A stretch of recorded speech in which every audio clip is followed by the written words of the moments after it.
Hi guys, Teacher Maria here. Linggo po ito ng umaga at nandito po ako ngayon sa likod ng aming bahay para kumuha ng mga bulaklak para sa aming mini altar. At alam niyo ba guys na ang tawag sa bulaklak na ito ay Heliconia angosta. At yun na po guys, simpleng bulaklak para sa ating mini altar. Pagkatapos ko po kumuha ng mga bulaklak, nagwalis naman pa ako dito sa harapan ng aming bahay. At ito pang pagwawalis ay ginagawa ko na po mula noon hanggang ngayon. Guys, nandito naman po tayo sa ating garahe kasi maraming kumakalat na balahibo ng mga aso at mga dahon.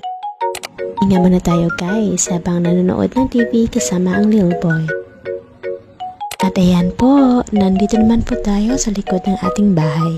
Nag-brush pa ako dyan kasi maraming kumakalat na mga ita ng mga manok. At ito po ang pinakalas na gawain sa aking listahan ngayong araw.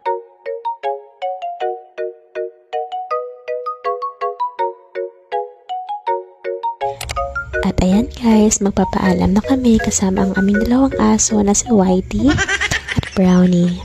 Bye guys!